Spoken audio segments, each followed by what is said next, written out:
To my channel. तो आज हम लोग देखने वाले हैं 2019 का ये पेपर आप लोग का जो 2019 में हुआ था, पेपर फर्स्ट है। इसका हम लोग सीडीपी वाले पोर्शन कंप्लीट कर चुके हैं। तो आज की क्लास में हम लोग देखने वाले हैं इसका जो इन्वायरमेंटल यानी ये आप लोग के ईवीएस का पार्ट है उसके हम लोग देखने वाले हैं। तो आप लोग पहली वीडियो इसकी नहीं देखे यानी सीडीपी वाला नहीं देखे हैं तो आप लोग जरूर देखिए, क्योंकि आप लोग के लिए प्रीवियस ईयर क्वेश्चन बहुत ही इंपॉर्टेंट है। जितना आप लोग थ्योरी को रिवाइज करेंगे उसके बाद प्रीवियस ईयर क्वेश्चन रिवाइज करेंगे तो आप आसानी से अच्छे नंबर लेके आएंगे। तो हम आज देखने वाले हैं कि आप लोग के जो ईवीएस है, ईवीएस में किस तरह के क्वेश्चन पूछे जाते हैं। तो देखिए यहाँ से आपके ईवीएस के क्वेश्चन स्टार्ट हो रहे हैं। तो देख लीजिए किस तरह से क्वेश्चन है। यहाँ पे आप जितना ही क्वेश्चन ज्यादा करेंगे उतना ही आपको एग्जाम में आपको क्वेश्चन को सॉल्व करने में आसानी होगी, अपने टाइम को एडजस्ट कर लेंगे। तो इसलिए आप लोग प्रीवियस ईयर क्वेश्चन लगाइए, उसके बाद आप लोग थ्योरी को बहुत अच्छे से उसको बार बार रिवीजन कीजिए और उसके बाद आप लोग मॉक टेस्ट जरूर लगाइएगा। तो चलिए पहला देखिए, पहला क्वेश्चन क्या कहा गया है।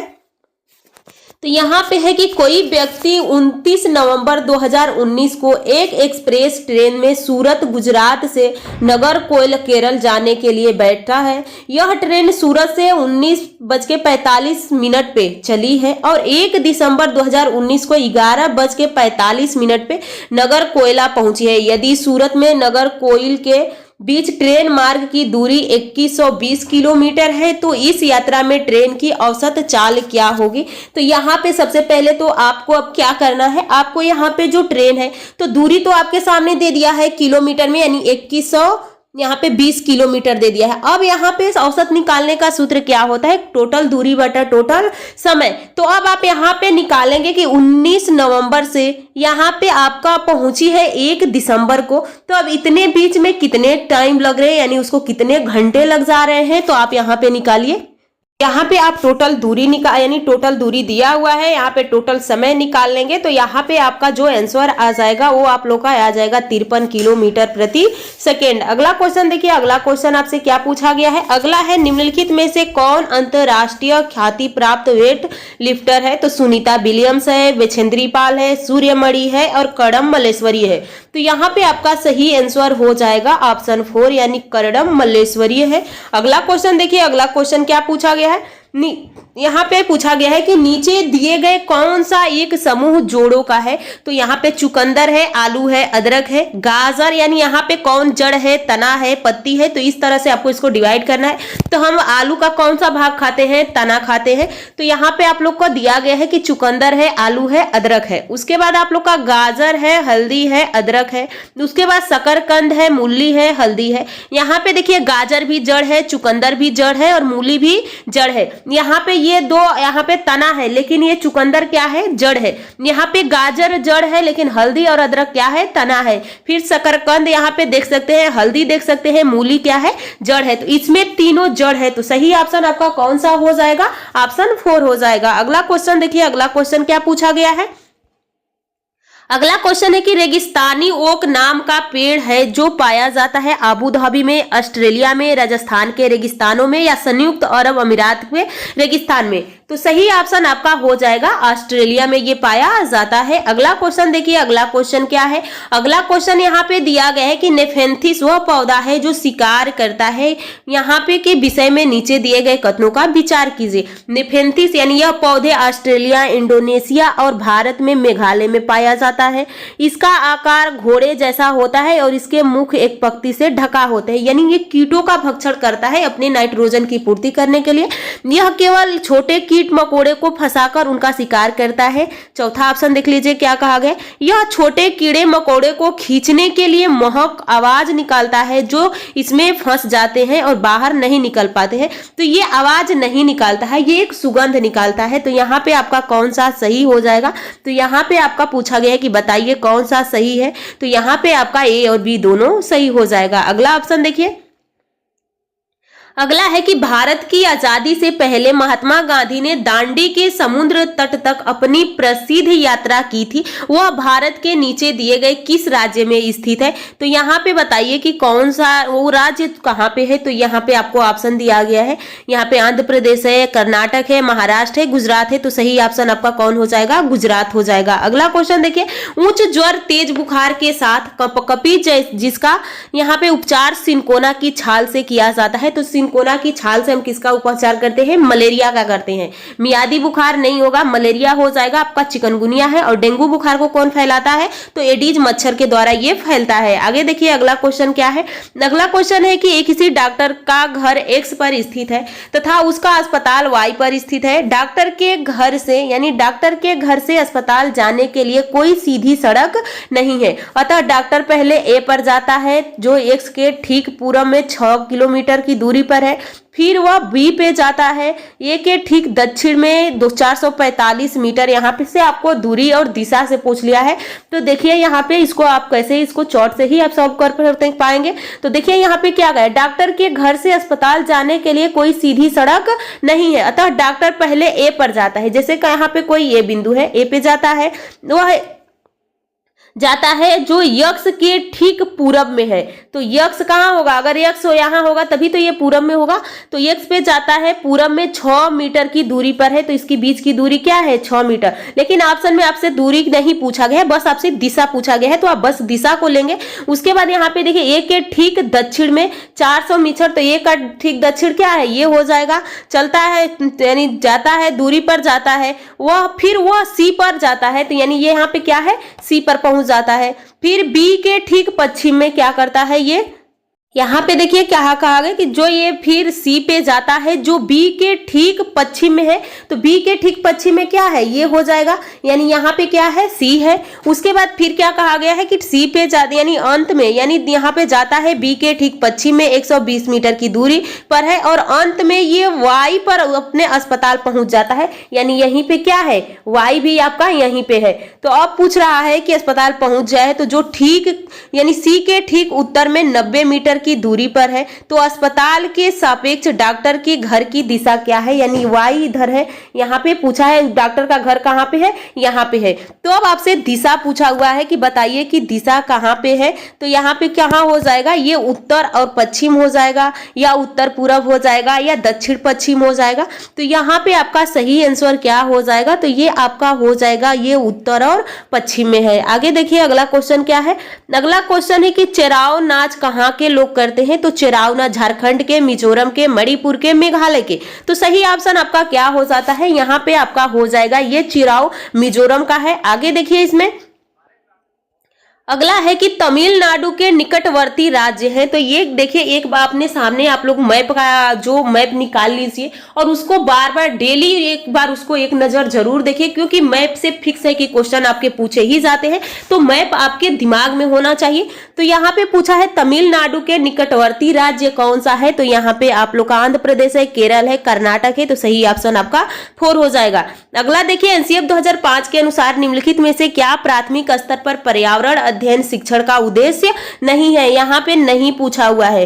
अब देखिए विशेषता प्राकृतिक पर्यावरण के प्रति बच्चे की जिज्ञासा एवं सृजनात्मकता को बढ़ावा देना, अवलोकन, वर्गीकरण और निष्कर्ष निकालने आदि प्रक्रियाओं के माध्यम से बुनियादी संज्ञानात्मक और गत्यात्मक कौशल प्राप्त करने के लिए खोजबीन से जुड़ी और हाथी से यानी हाथों से करने वाले कार्यों में बच्चों को संलग्न करना। तो ये तो आपको करना है, ये भी करना है। अगला ऑप्शन देखिए क्या है। अगला ऑप्शन है यहाँ पे अगला ऑप्शन देख लीजिए, पढ़िए क्या है। प्राकृतिक, सांस्कृतिक व सामाजिक पर्यावरण के बीच संबंध के पहचानने व समझने के में बच्चों की प्रशिक्षित करना बिल्कुल सही है।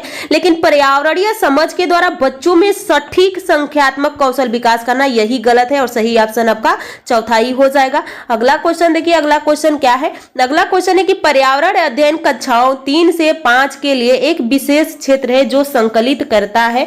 तो यहाँ पे देखिए यहाँ पे EVS for classes 3 to 5 is a subject area which integrated. तो यहाँ पे विज्ञान की अवधारणाएं और मुद्दों को पर्यावरण शिक्षा सामाजिक अध्ययन और विज्ञान की अवधारणाओं और मुद्दों को विज्ञान और सामाजिक विज्ञान की अवधारणाओं और मुद्दे को और पर्यावरण शिक्षा और विज्ञान की अवधारणाएं और मुद्दों को। तो सही ऑप्शन यहाँ पे आपका दूसरा हो जाता है। अगला क्वेश्चन देखिए, अगला क्वेश्चन क्या है। अगला है निम्नलिखित में से क्या पर्यावरण अध्ययन के संदर्भ में सही है, यानी ईवीएस के बारे में इसमें क्या सही कहा गया है। तो पहला ऑप्शन देखिए, पर्यावरण अध्ययन के विषय में 1 से 5 तक की कक्षाओं में पढ़ाया जाता है। 1 से 2 की कक्षाओं के लिए भाषा और गणित के माध्यम से पर्यावरण अध्ययन पढ़ाया जाता है। यहाँ देखिए 2, 3 और यहाँ पे 4 की कक्षाओं के लिए पर्यावरण अध्ययन से जुड़े मुद्दों को भाषा और गणित के माध्यम से पढ़ाया जाता है। या 1 से 2 तक की कक्षाओं के लिए पर्यावरण अध्ययन से जुड़े मुद्दे विज्ञान और सामाजिक विज्ञान के द्वारा पढ़ाया जाता है। तो सही ऑप्शन आपका कौन सा हो जाएगा। तो यहाँ पे सही ऑप्शन यहाँ पे आप लोग का हो जाता है दूसरा ऑप्शन। अगला क्वेश्चन देखिए, अगला क्वेश्चन क्या पूछा गया है। अगला है कि बच्चों को पर्यावरण अध्ययन को सिखाने के लिए, यानी बच्चों को पर्यावरण अध्ययन सिखाने के लिए खोजने के द्वारा पर्याप्त समय दिया जाता है। यह इंगित करता है कि पर्यावरण अध्ययन याद करके सीखा जाता है, बिल्कुल गलत है। पर्यावरण अध्ययन सूचनाओं के द्वारा सीखा जाता है और पर्यावरण अध्ययन बाल केंद्रित है और पर्यावरण अध्ययन शिक्षा केंद्रित है। शिक्षा केंद्रित तो नहीं होगा। अब ऑप्शन आपके सामने 2 पड़ा है, 2 ऑप्शन है और इसमें से आपको चुनना है। तो पर्यावरण अध्ययन बाल केंद्रित होना चाहिए, यानी चाइल्ड सेंट्रल होना चाहिए। आगे देखिए, अगला क्वेश्चन है कि निम्नलिखित में से कौन सा पर्यावरण अध्ययन पाठ्यक्रम के सुझावित प्रकरणों का उपकरण है। तो यहाँ पे परिवार और मित्र है, भोजन है, जानवर हम चीज कैसे बनाते हैं। तो सही ऑप्शन आपका हो जाएगा तीसरा। अगला क्वेश्चन देखिए, अगला क्वेश्चन क्या है। अगला क्वेश्चन यहाँ पे आपसे पूछा गया है कि निम्नलिखित में से क्या पर्यावरण अध्ययन के शिक्षक के लिए वांछनीय गतिविधि है। तो विभिन्न कक्षाओं के बहुसांस्कृतिक क्षेत्रों को संबोधित करना, पर्यावरण अध्ययन की अवधारणाओं से संबंधित महत्वपूर्ण सूचनाओं को बच्चों को देने के लिए प्रेरित करना। अगला है पर्यावरण अध्ययन के 6 प्रकरणों को रेखाएं आयोजन करना, केवल पाठ्य पुस्तक पर आश्रित रहना। तो सही ऑप्शन आपका कौन सा हो जाएगा। तो सही ऑप्शन यहाँ पे आपका हो जाता है ऑप्शन, यहाँ पे आप देख सकते हैं पहला हो जाता है। अगला क्वेश्चन देखिए, अगला क्वेश्चन क्या है। अगला है निम्नलिखित में से क्या पर्यावरण अध्ययन में बच्चों के द्वारा ज्ञान की रचना में महत्वपूर्ण है। तो बच्चों को सक्रिय भाग लेना, बिल्कुल सही है। बच्चों को समुदाय के सदस्य मानना, पर्यावरण अध्ययन की पाठ्य पुस्तक और पर्यावरण अध्ययन को पाठ्य पुस्तक में दी गई व्याख्या और परिभाषा। तो आप लोग से पूछा गया है कि यहाँ पे बताइए कौन सा सही हो जाएगा। तो यहाँ पे आपका डी छोड़ के आप लोग का ए, बी और सी दोनों हो जाएगा। अगला क्वेश्चन देखिए, अगला क्वेश्चन क्या है। अगला क्वेश्चन है कि बच्चों को पर्यावरण अध्ययन सिखाने में प्रभावशाली तरीकों से जोड़ा जा सकता है। तो वृत्तांत में, कहानियों में, शिक्षक के द्वारा अवधारणाओं की प्रभावशाली व्याख्या में, शिक्षक के द्वारा अवधारणाओं का प्रभावशाली प्रदर्शन और व्याख्या में। तो सही ऑप्शन यहाँ पे आपका हो जाता है, यहाँ पे आप लोग का हो जाएगा। यहाँ पे केवल आप लोग को दिया है ए, सी, डी दोनों है, या यहाँ पे कहा गया है कि केवल ए और बी है, तो केवल ए और बी ही सही हो जाएगा। अगला क्वेश्चन देखिए, अगला क्वेश्चन क्या पूछा गया है। पर्यावरण अध्ययन के शिक्षक के द्वारा बच्चों को जानवरों को अवलोकन और उनके चित्र बनाने को प्रेरित करने का उद्देश्य क्या है। तो बच्चों में सृजनात्मक का विकास करना, बिल्कुल सही है। बच्चों में अवलोकन और रचनाओं कौशल का विकास करना, बच्चों में सौंदर्यगत संवेदनाओं का विकास करना। तो यहाँ पे पूछा है कि बताइए कौन सा सही हो जाता है। तो यहाँ पे आपका तीनों ऑप्शन सही है, तो ऑप्शन आपका डी सही हो जाता है। अगला क्वेश्चन देखिए, अगला क्वेश्चन आपसे पूछा गया है कि पर्यावरण अध्ययन में शिल्प कला और चित्रकला को समूह में करके सीखने पर बल दिया जाता है, क्योंकि कक्षा के अनुशासनहीनता को रोकने के लिए समूह में सीखने शिक्षकों के लिए एक आसान और बहुत प्रभावशाली युक्ति है। समूह में सीखना सहपाठी द्वारा सीखने को प्रोत्साहित करता है। समूह में सीखना कक्षा में सामाजिक अंतःक्रिया को बेहतर करता है और समूह में सीखने पर्यावरण अध्ययन पाठ्यक्रम के समय पूरा करने में। तो यहाँ पे पूछा है कि बताइए कौन सा सही हो जाएगा। तो आपका बी और सी सही हो जाता है। अगला क्वेश्चन देखिए, निम्नलिखित में से क्या पर्यावरण अध्ययन को सीखने का सबसे प्रभावशाली संसाधन है। तो यहाँ पे परिवार सदस्य, समुदाय, समाचार पत्र और कक्षा। तो सही ऑप्शन यहाँ पे आपका हो जाएगा ए, बी और सी हो जाएगा। अगला क्वेश्चन देखिए, अगला क्वेश्चन क्या है। अगला है कि यहाँ पे पूछा गया है यहाँ पे देखिए अगला कहा गया निम्नलिखित सीखने के कौन से सिद्धांत का पर्यावरण अध्ययन में अनुसरण होता है। तो वैश्विक से स्थानीय, अमूर्त से मूर्त, अज्ञात से ज्ञात और ज्ञात से अज्ञात। एक होता है निगमनात्मक और एक होता है आगमनात्मक। तो यहाँ पे आपसे पूछा है कि बताइए इसमें से कौन सा सही हो जाएगा। तो ज्ञात से हम अज्ञात की ओर पढ़ते हैं, स्थानीय से वैश्विक पढ़ते हैं, मूर्त से हम अमूर्त की तरफ जाते हैं और ज्ञात से अज्ञात की तरफ जाते हैं। अगला देखिए निम्नलिखित में से कौन सा पर्यावरण अध्ययन में सीखने की रचनात्मक आकलन का साधन नहीं है। नहीं पूछा हुआ है तो पोर्टफोलियो है, क्रम निर्धारण मापनी है, बर्ड लेखन है या वार्षिक उपलब्धि परीक्षण है। तो सही ऑप्शन आपका यही हो जाएगा, ये नहीं होता है। आगे देखिए निम्नलिखित में से किसका पर्यावरण अध्ययन में बच्चों के आकलन में दूर करना चाहिए। तो बच्चों के उत्तर का सही या गलत में आंकना। कक्षा 5 के ईवीएस पाठ्य पुस्तक में प्रत्येक पाठ के अंत में दिए गए आज हमने क्या खाया सीखा पर चर्चा करना, आकलन के संकेतक का उपयोग और बच्चों के सीखने के गुणात्मक आकलन। तो यहाँ पे आपका सही हो जाता है, यहाँ पे आपका सही हो जाएगा ऑप्शन ए। अगला क्वेश्चन देखिए, अगला है कि कक्षा 5 की शिक्षक एक क्रियाशील क्रियाकलाप का संचालन कराती है जिसमें वह कक्षा के बच्चों से फर्श पर चीनी के कुछ दाने डालने के लिए कहती है। उसके बाद वह और उनकी चींटियों के आने का इंतजार करने के लिए कहती है। बच्चों की इस क्रियाकलाप का अर्थपूर्ण सीखने को मिला सकता है यदि शिक्षक क्या कर रहा है।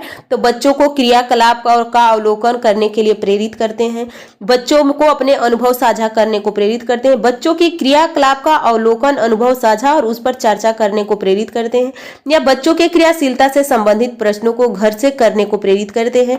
तो सही ऑप्शन यहाँ पे आपका हो जाता है, यहाँ पे आप लोग का तीसरा सही हो जाता है। अगला क्वेश्चन देखिए, अगला क्वेश्चन क्या है, नीचे दी गई सूची पर विचार कीजिए। जैसे कछुआ, घड़ियाल, कौवा, बत्तख, मछली, इस सूची में से निम्न में से कौन सा दूसरों से भिन्न है। तो मछली, कौवा, घड़ियाल, कछुआ। तो यहाँ पे आप देख सकते हैं कि यहाँ से पूछा गया है कि कौन है। तो यहाँ पे आपका सही हो जाए, मछली जल में रहती है, घड़ियाल, कछुआ ये सब कहाँ रहते हैं पृथ्वी, लेकिन कौवा उड़ता है। तो ये सही हो जाएगा कौवा। अगला देखिए यहाँ पे मिलान करने वाला क्वेश्चन पूछा गया है। हांगकांग कहाँ है, केरल, कश्मीर और गोवा में इनके पकवान कौन कौन से अत्यधिक पसंद भोजन है। तो यहाँ पे आपका सही आंसर हो जाता है, देखिए यहाँ पे हो जाएगा जो कि हांगकांग में पका हुआ सौंफ होता है, तो 5 हो जाएगा। फिर यहाँ पे केरल में क्या है, तो केरल में किसी भी करी के साथ उबला टैपियोका। उसके बाद यहाँ पे कश्मीर में है, तो कश्मीर में सरसों के तेल में बनी मछली और गोवा में छोला भटूरा। तो यहाँ पे आपका सही ऑप्शन हो जाएगा, इसमें से देख लीजिए आप लोग का दूसरा सही हो जाता है। अगला क्वेश्चन देखिए, नीचे दिए गए पक्षियों की कौन सी प्रजाति झटके से अपनी गर्दन आगे पीछे करती है। तो सबसे झटके से गर्दन आगे पीछे कौन करती है, तो ये मैना करती है। आगे देखिए, घरों के नीचे दिए गए विवरण पर विचार कीजिए। राजस्थान में गांव के लोग मिट्टी के घरों जिनकी छत कंटीली झाड़ियां की होती हैं में रहते हैं। मनाली हिमाचल प्रदेश में घर बांसों खंभों पर बनाए जाते हैं। लेह में पत्थर के 2 मंजिले घर बनाए जाते हैं और नीचे के मंजिल पर जरूरतों का सामान और जानवर रखे जाते हैं। तो इसमें से आपको बताना है कि कौन सा यहाँ पे आपका सही हो जाता है। तो ए और सी आपका सही है। अगला है और इसका लास्ट क्वेश्चन क्या है, तो हाथियों के विषय में नीचे दिए गए कथनों पर विचार कीजिए। हाथी बहुत कम आराम करती है और यह एक दिन में केवल 2 से 4 घंटा सोती है, बिल्कुल सही है। उसके बाद एक बड़ी हाथी एक दिन में 200 केजी से अधिक पत्तियां और झाड़ियां खा लेती हैं। तो 200 केजी से अधिक पत्तियां और झाड़ियां खा लेती हैं। फिर अगला पूछा है, इन्हें पानी और कीचड़ में खेलना बहुत भाता है, इससे इनकी शरीर को ठंडक मिलती है। अगला ऑप्शन देखिए, किसी हाथियों के झुंड में सबसे बुजुर्ग हाथिनी ही सभी फैसला लेती है। तो यहाँ पे पूछा है कि बताइए इसमें से कौन सा आप लोग का सही हो जाता है। तो इसमें आप लोग का सही हो जाएगा, यहाँ पे सही आंसर हो जाता है तीसरा। तो ये आप लोग का जो आप लोग का ईवीएस का क्वेश्चन था कंप्लीट होता है। तो आप लोग ये सारे प्रीवियस ईयर क्वेश्चन लगा लीजिए। ये पेपर और इसका आंसर की के साथ आप लोग को टेलीग्राम पे मिल जाएगा। टेलीग्राम का लिंक आप लोग को वीडियो के डिस्क्रिप्शन में है, या यहाँ पे जेएलवी एकेडमी सर्च करेंगे तो वहां से आप ज्वाइन हो सकते हैं। और ये पीडीएफ आप डाउनलोड करके जरूर एक बार रिवाइज कर लीजिएगा। तो चलिए हम लोग नेक्स्ट क्लास